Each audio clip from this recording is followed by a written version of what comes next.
आपसे भी भक्तों का भगवद गीता ज्ञान को सत्संग स्वागत। हम लोग इसके 10वें अध्याय से चर्चा कर रहे हैं। आगे चर्चा बढ़ाने से पहले सभी एक साथ मंगलाचरण प्रार्थनाएं करेंगे।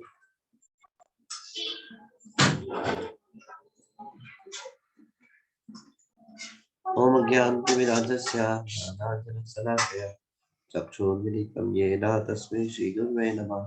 श्रीचैतन्यमनोभीष्टं स्थापितं येन भूतले स्वयं रूपः कदा ददाति स्वपदान्तिकम्।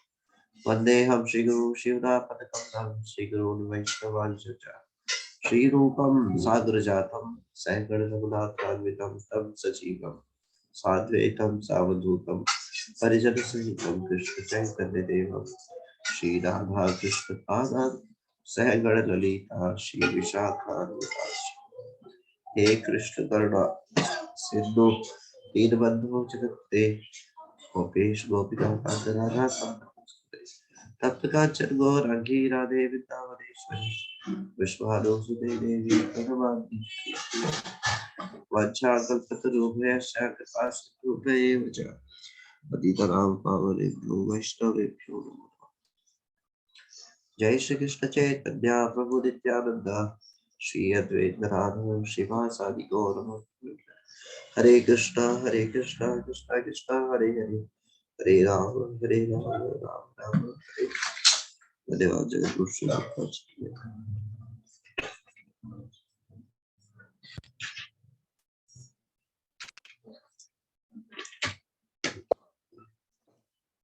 इसके 10वें अध्याय से चर्चा कर रहे थे। 10वें अध्याय की जड़ भरत कथा चल रही है, जिसमें 22 प्रश्नों को सॉल्व किया जा चुका है।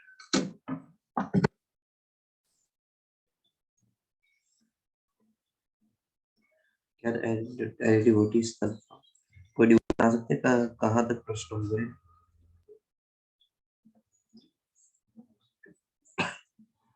आई थिंक 22 तक डिस्कशन हो चुका है। हरे कृष्णा प्रभु जी, दंडवत नाम जी प्रभु जी। Thank you. तो आप सभी अपनी स्क्रीन पर देख सकते हैं, डाकू से जड़ भरत की रक्षा।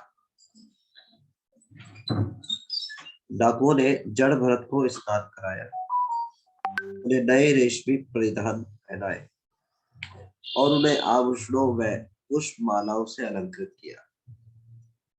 उन्होंने उनको भरपेट अंतिम भोजन कराया और उन्हें देवी के सम्मुख ले गए। जड़ भरत को देवी के सम्मुख बैठने के लिए विवश कर दिया गया। तब उन चोरों में से एक ने प्रमुख पुजारी की भूमिका निभाते हुए जड़ भरत के गले को काटने के लिए उसरे जैसी तेज धार वाली तलवार को उठाया, जिससे वे जड़ भरत का गला काट उनका गर्म रुधिर मदिरा के रूप में काली को अर्पित कर सके। परंतु देवी इसे सहन न कर सकी। वे समझ गई कि पापी चोर भगवान के महान भक्त को मारने जा रहे हैं। अकस्मात विग्रह फट गया और असह्य तेज से जलते हुए शरीर वाली देवी साक्षात प्रकट हो गई। क्रोध देवी ने अपनी जलती आंखें चमकाई और अपने विकराल वक्र दंत दिखलाए। उनकी आंखें बिजली की तरह चमकी और ऐसा प्रतीत हुआ जैसे वे समूचे विश्व को नष्ट करने के लिए तैयार। वेदी से विकराल रूप से छलांग लगाते हुए उन्होंने उन सभी चोरों और बदमाशों के सिर उसी तलवार से काट डाले जिससे वे संत जड़ भरत को मारना चाहते थे। जड़ भरत भगवान के शुद्ध भक्त है और इस प्रकार से भी देवी देवताओं को किसी नर बलि का कोई प्रावधान नहीं है। ये मनमाने ढंग से अलग अलग प्रथाएं अपने आप से चला दी जाती हैं कुछ लोगों के द्वारा। जैसे रावण ने भी शिव जी को प्रसन्न करने के लिए अपने सर की काट कर बलि देना शुरू कर दिया था। ये सब अपने ही आप से अपने प्रकार से बनाई गई विधियां है। शास्त्रों में इसकी संस्तुति की गई। शास्त्रों में जो बलि दी भी जाती है तो इस प्रकार से वध करके अर्पण नहीं किया जाता। मंत्रों के उच्चारण के द्वारा उनके शरीर को अर्पण किया जाता है और उनको नया शरीर प्रदान कर दिया जाता है। जिस प्रकार से जो डाकू देवी को नर बलि देने जा रहे हैं, इसमें कोई शास्त्रों की संस्कृति नहीं है। देवी को इस प्रकार से बलि की कोई आवश्यकता नहीं, ना ऐसा कोई प्रावधान, ये मनमाने ढंग से इस प्रकार से करना है। तो भगवान के शुद्ध भक्त को पकड़ कर ले आए और उनकी बलि देने को तैयार है। तो ये काली माँ को बिल्कुल भी सही नहीं हुआ और वो प्रकट हो गई, विग्रह से ही प्रकट हो गई और सारे बदमाशों को, सारे चोर डाकुओं को उन्होंने मार दिया, काट डाले उनके सर।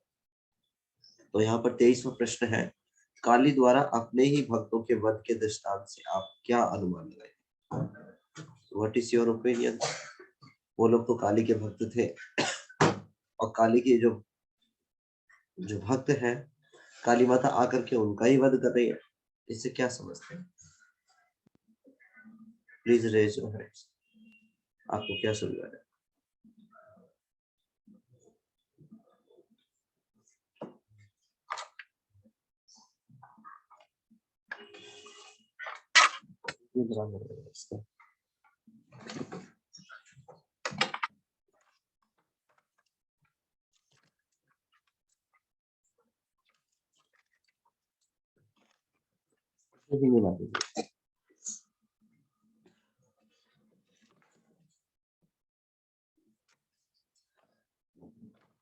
खुशी सिंह की माता जी। हरे कृष्णा प्रभु जी, दंडवत प्रणाम। प्रभु जी, जिनका वध काली द्वारा किया गया वह डाकू असल में उनके भक्त नहीं थे। वे केवल भौतिक लाभ के लिए उनके समक्ष मनुष्यों की बलि चढ़ाते हैं, जबकि इसका उल्लेख वेदों में कहीं भी नहीं किया गया है। काली ने जड़ भरत जैसे शुद्ध भक्तों की बलि चढ़ाया जाना अथवा उनकी मृत्यु होना स्वीकार नहीं किया। अतः जड़ भरत की बलि चढ़ते देख वे प्रकट होती है उन दुष्टों और अभक्तों का अंत करने, जो एक शुद्ध भक्त को मारने का पाप कर रहे थे। अतः जड़ भरत को भगवान का संरक्षण प्रदान हुआ। जो अपने आप को भगवान को पूर्ण रूप से शरणागत करता है, उनकी शरण ग्रहण करता है, भगवान उनका निश्चय ही रक्षा करते हैं। हरे कृष्णा प्रभु जी, दंडवत प्रणाम। थैंक यू माता ji, thank you so much. Kalavati माता जी। हरे कृष्णा प्रभु जी, दंडवत प्रणाम। प्रभु जी, मेरा भी आंसर कुछ ऐसा था, बस इसमें मैं एक लाइन ऐड करूंगी कि भगवान के शुद्ध भक्तों पर अन्याय देवी देवता भी सहन नहीं कर सकते हैं। हरे कृष्णा प्रभु जी, दंडवत। Very nice point, thank you. Ekta single माता जी। हरे कृष्णा प्रभु जी, दंडवत प्रणाम। प्रभु जी, खुशी सिंह माता जी और कलावती माता जी ने सारा ही कुछ आपकी वॉइस ब्रेक हो रही है कह दिया है। बस वो जड़ भरत जो है अनन्य भक्त थे और उनको भगवान पे पूरा विश्वास था, तो उनकी रक्षा तो भगवान ने करनी ही थी। तो सभी देवी देवता, जैसे कलावती माता जी ने कहा। हरे कृष्णा प्रभु जी। प्रभु जी, आवाज आ रही है? अभी कट रही थी माता जी, अभी लाल ठीक आ रही है, अभी सही आ रही है, पहले कट रही थी।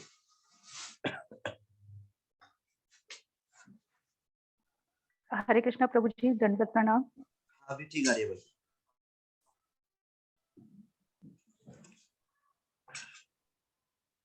अब फिर दोबारा बंद हो गई। हरे कृष्णा प्रभु जी, दंडवत प्रणाम। अभी आ रही है माता जी, अभी प्रभु जी, आवाज नहीं आ रही? अभी आ रही है माता जी, अब आ रही है दोबारा, आप बोल सकते हैं, लेकिन हरे कृष्णा प्रभु जी, दंडवत प्रणाम। प्रभु जी, खुशी सिंह की माता जी ने और कलावती माता जी ने सब कुछ ही कह दिया है और उनका जो उत्तर है वो बिल्कुल सही भी है। बस मैं यही कहूंगी कि भगवान के जो जड़ भरत थे वो भगवान श्री कृष्ण के अनन्य भक्त थे और उनको पूर्ण विश्वास था भगवान पे कि भगवान ही हैं जो उनको या तो बचाएंगे या उनको उनकी मृत्यु निश्चित करेंगे। जो कुछ भी उन्होंने भगवान पे छोड़ दिया था, तो भगवान ने तो किसी ना किसी रूप में बचाने आना ही था उनको।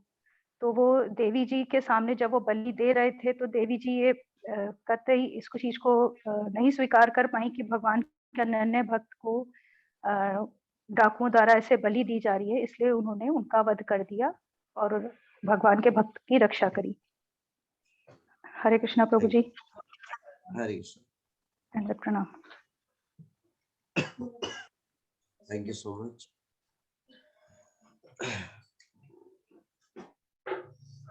तो भगवान के भक्तों को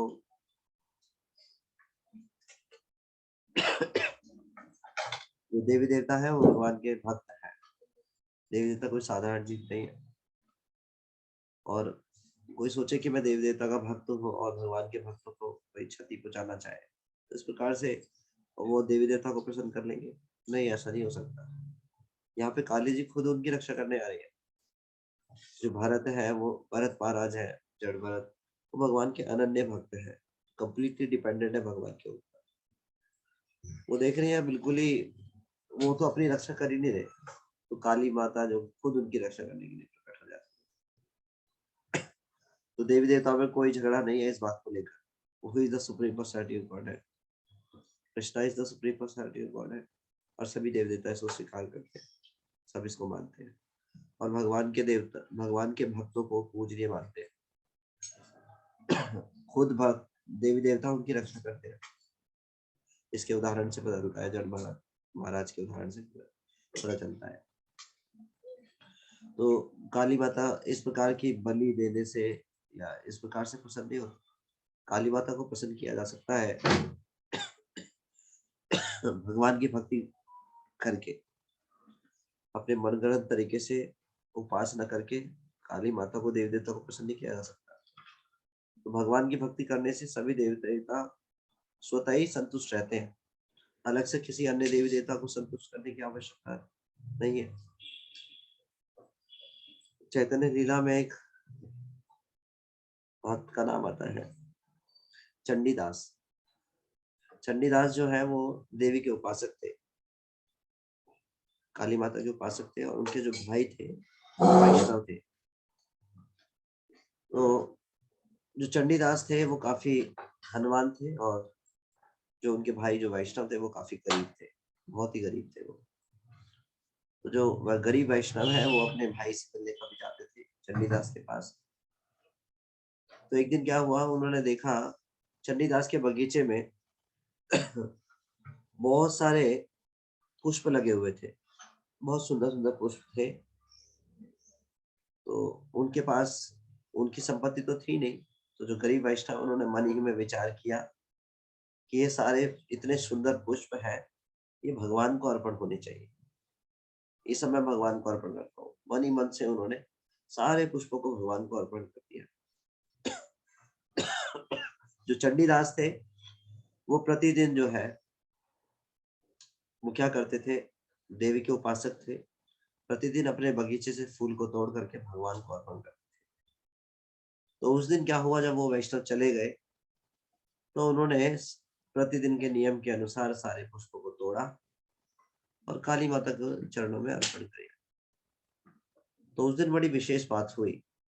जैसे ही उन्होंने उस पुष्पों को वर्णन अर्पण किया उनके चरणों में, वहां पे देवी माँ प्रकट हो गई और बड़ी प्रसन्न होकर, मतलब उनको अर्पण किया तो वो प्रसन्न हो गए। तो देख करके उन्हें बड़ा आश्चर्य हुआ कि हे देवी माँ, मैं आपके इतने समय से पूजा उपासना कर रहा हूँ, अभी तक तो आप मेरे से प्रसन्न नहीं हुए, लेकिन आज क्या विशेष बात हुई। तो वो बताती है देवी माँ कि जो है, जो पुष्प अर्पण किए हुए, ये भगवान का प्रसाद तुमने मुझे अर्पण किया है, इसलिए मैं तुमसे प्रसन्न हूँ। और फिर वो चंडीदास भी भगवान के भक्त बन जाते हैं। तो सभी देवी देवता चाहते हैं कि सब भगवान की भक्ति करें। कोई देवी देवता ये नहीं चाहता कि वो मेरी पूजा करे। सभी देवी देवता अपनी ड्यूटी निभा रहे हैं, भगवान के आदेश अनुसार अपने कार्य कर रहे हैं। हमारा ग्रेटिट्यूड का भाव होना चाहिए सबके प्रति, देवी देवता के प्रति भी होना चाहिए, सम्मान का भाव होना चाहिए, लेकिन पूजनीय एकमात्र कृष्ण है, तो भगवान की अनन्य भक्ति में लगना चाहिए। इसी से देवी देवता अपने आप संतुष्ट रहते हैं। अलग अलग देवी देवताओं को अलग से प्रसन्न करने की आवश्यकता नहीं है। तो यहाँ पे काली माता के उदाहरण से या जड़ भरत जो है उनके उदाहरण से पता चलता है कि देवी माता इस बात से प्रसन्न नहीं होती, वो प्रसन्न होती है भगवान की भक्ति करने से। वो जड़ भरत से प्रसन्न थी क्योंकि वो भगवान के अनन्य भक्त थे, इसलिए स्वयं उनकी रक्षा करने के लिए वो प्रकट हुई। तो हम आगे बढ़ते हैं।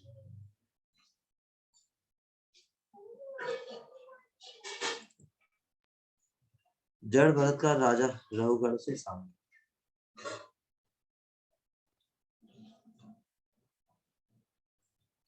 काली मंदिर से बच निकलने के पश्चात जड़ भरत का परिभ्रमण चालू रहा। वे साधारण भौतिकवादियों से दूर रहे। एक दिन सोवीर के राजा रघुवर कई दासों के कंधों पर टिकी पालकी में उस जिले में से ले जाए जा रहे थे। तब दास थके होने के कारण लड़खड़ाने लगे। यह जानकर कि इक्षुमती नदी को पार करने में सहायता के लिए एक और व्यक्ति की आवश्यकता होगी, राजा के दासों ने किसी अन्य व्यक्ति की खोज करनी प्रारंभ कर दी।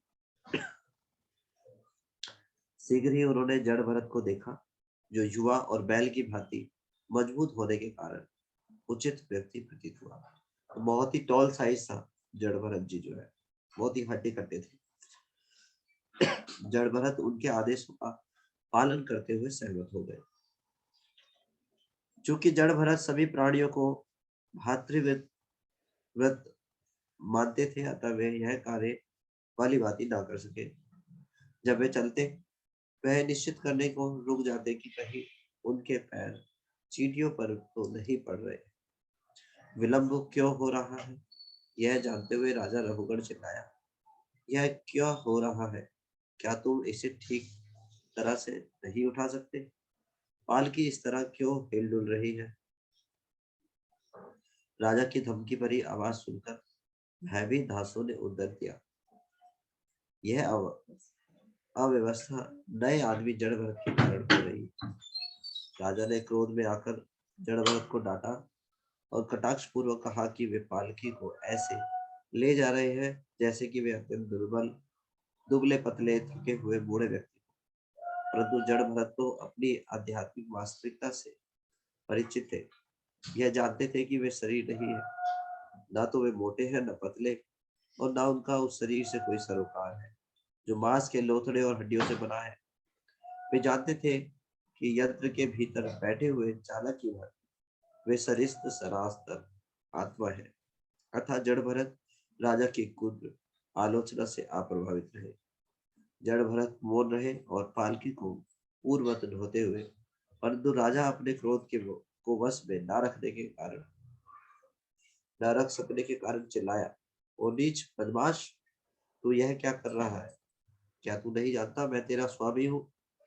आज्ञा के उल्लंघन के कारण मैं अब तुझे दंड दूंगा। जो राजा रघुगण है, ये कथा श्रवण करने के लिए जा रहे थे पालकी में बैठ करके श्रीमद् भागवतम के श्रवण के लिए। तो रास्ते में जो दास थे जो पालकी को उठा कर ले जाते हैं, वहां पर एक और पालकी की पालक मतलब दास की आवश्यकता हुई जो पालकी को उठा सके। तो उन्होंने जड़ भरत को उठाया और साथ में लगा लिया। लेकिन जड़ भरत जो है आत्म साक्षात्कार भगवान की शुद्ध भक्त है, और वो सभी जीव को जो है एक समान देखते, तो वो चींटियों को कोई क्षति ना पहुंचे, कोई नुकसान ना पहुंचे, इसलिए थोड़ा टेढ़ा बेढ़ा होकर चल रहे थे। इससे राजा को डिस्टर्बेंस हो रही थी और वो इससे क्रोधित होकर बोला। तो ये प्रश्न है 24वें श्लोक से।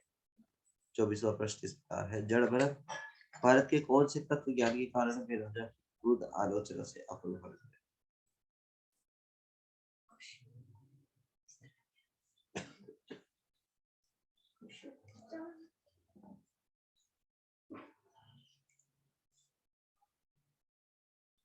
कोमल सिंह की बात।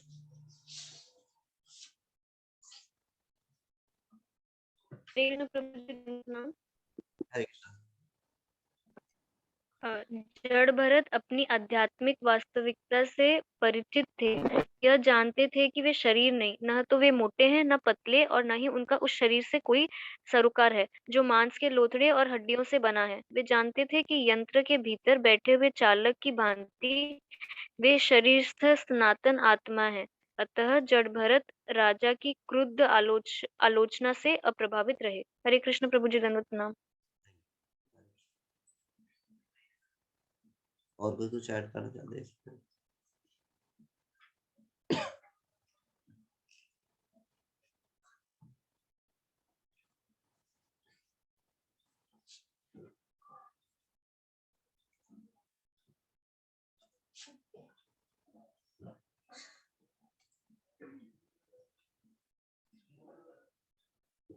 तो भगवान के जो भक्त हैं वो किसी भी प्रकार से प्रभावित नहीं होते, विचलित नहीं होते।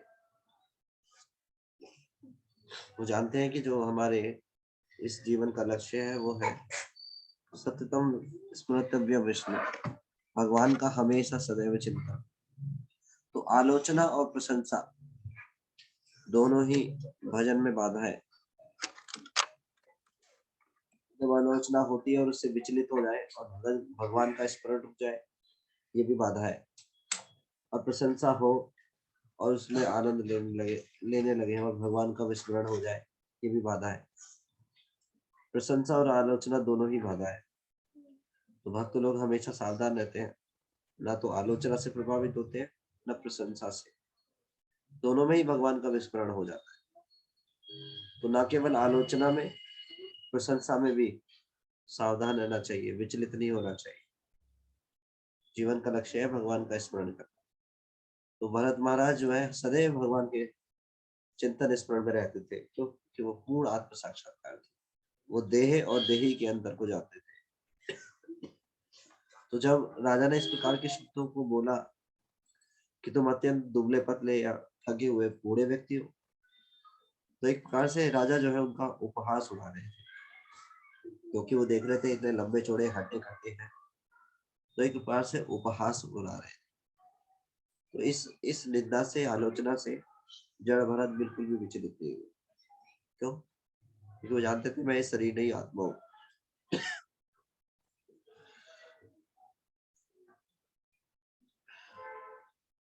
तो ठीक है, आज इतना ही हम चर्चा करेंगे।